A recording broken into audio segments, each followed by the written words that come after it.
buonasera a tutti. Questo è un incontro importante, quindi grazie a Tony Miato, grazie ai nostri importantissimi rappresentanti dell'ente pubblico in questo settore, grazie a tutti voi perché siete venuti, perché è importante che le opportunità vengano divulgate e che i nostri produttori conoscano le opportunità. Fra l'altro questo è un passo, io lo ritengo importantissimo, non solo dal punto di vista produttivo, ma anche e soprattutto culturale e di tradizione. Probabilmente noi agricoltori o figli di agricoltori o comunque amici di agricoltori ci siamo chiesti perché il produttore non poteva più vendere quello che produceva in azienda. Siamo diventati ormai l'Italia dove serviva la piastrella fino al terzo piano quando si macera al piano terra, dove le norme igienico-sanitarie a carattere nazionale su una nazione che ha una differenza di latitudine enorme, del Trentino alla Sicilia erano uguali, con una regione che doveva applicare norme nazionali e norme europee che non teneva conto della validità della nostra cultura, delle tradizioni, degli usi e costumi che in altri viene sempre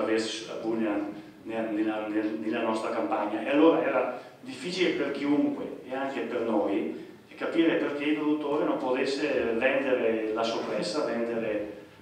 il salame, vendere le confitture, vendere i prodotti lavorati. Questo è stato un passaggio fondamentale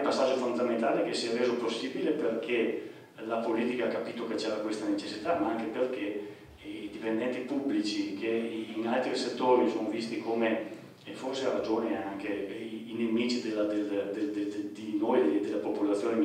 mi vedo come cittadino prima che come politico, in questo caso invece hanno capito le esigenze degli agricoltori, hanno cercato di studiare una forma sperimentale nel LUIS 8 per capire se tutto funzionava, è stato recepito dalla giunta regionale. Adesso chiunque di voi volesse o già vendesse senza, come che si fa di solito, senza tanti documenti, volesse mettersi in regola come giusto per non avere rischi, o volesse attivare un'iniziativa di questo tipo collegata ad altri tipi di attività dell'agricoltura che si abbina più velocemente in questi momenti al turismo, lo può fare. E credo che sia un atto, un gesto di civiltà, perché probabilmente il punto negativo maggiore dell'agricoltura a cui non era consentito nulla perché c'erano i 1000 problemi, credo che ormai quello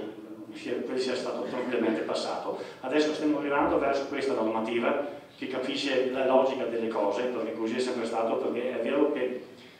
quelle lavorazioni in quelle stanze che vi ho fatto vedere non erano il massimo, ma anche è vero che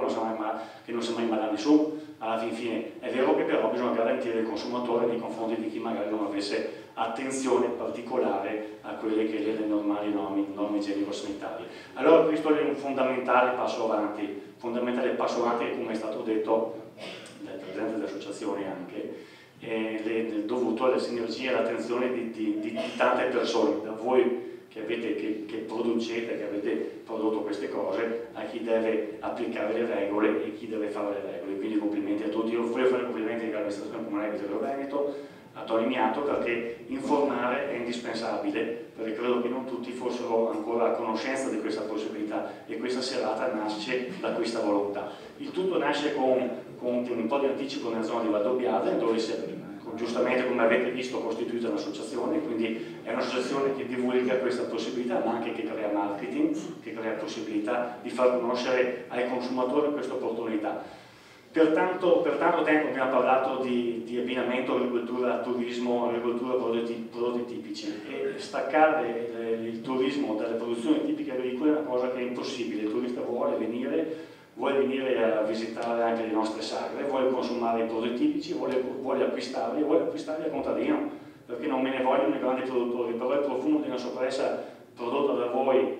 rispetto a quella che si compra nelle produzioni di un certo livello non ha lo stesso profumo, non ha lo stesso gusto, non ha neanche la stessa storia, a dire la verità.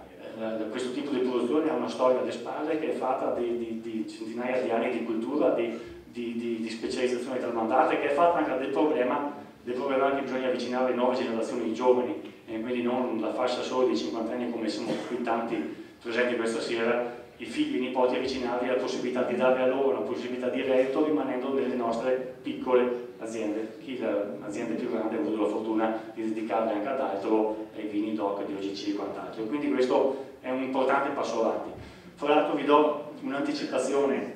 nella logica di sburocratizzare. Credo che chiunque di voi, se domani volesse andare a tagliare un bosco di quello che ha infestato le nostre colline, perché gli anziani che coltivavano il vigneto in collina per età hanno abbandonato, e allora è avanzato il bosco in questi decenni, l'ha invaso e non possa più tagliarlo perché nel momento in cui diventa bosco è tutelato dai beni ambientali e bisogna fare una serie di autorizzazioni e poi compensarlo con la costruzione di un bosco, a meno che non sia zona montana, in altre parti della propria azienda. Ecco, quella norma eccessivamente rigida, insensata anche quella, che non vi consentiva di tagliare un bosco spontaneo che aveva invaso le colline della vecchia agricoltura, è saltata 15 giorni fa. Abbiamo approvato una legge, fra poco vi comunicheremo anche questo perché adesso è in fase di regolamento di attuazione in giunta regionale. Quindi i boschi spontanei, infestanti, che hanno invaso i nostri territori, che sono arrivati fino dietro la casa, che hanno portato un sacco di problemi, tra cui non ultimo anche l'avvicinarsi troppo di animali selvatici, la presenza di zecche con tutte le patologie che provocano. I boschi spontanei fino a 25 anni di età possono essere tagliati senza tante carte, senza rischiare il penale perché è zona vincolata dei beni ambientali, e la normativa prevede che anche i boschi piantumati fino al limite di 5.000 metri possono essere tagliati senza tante carte, documentazione, pratiche e quant'altro. Questo ve lo dirò in modo più specifico, ve lo diremo, faremo un incontro per spiegarvelo più avanti, perché è importante che si ritorni alla logica dell'uso del nostro territorio, dove la legge deve esserci, perché deve esserci uguaglianza fra tutti, ma la legge non deve essere una cosa che opprime, che non consente di fare quello che si è sempre fatto per migliaia di anni con la logica e l'esperienza dell'agricoltore e del contadino. E quindi su questa iniziativa cercate pure di coglierla. Nel settore del turismo per il nostro territorio dell'Alta Marca ci sarà un importante finanziamento quest'anno che vedrà la possibilità di promuovere anche tutti questi prodotti, però è importante avere chi li fa, e quindi tante piccole aziende che costituiscono un reddito integrativo alla propria attività, ma magari anche delle aziende che possono anche trattenere i figli in azienda per dare la possibilità di fare un'attività a tempo pieno su questo tipo di iniziative. Grazie e buonasera a tutti.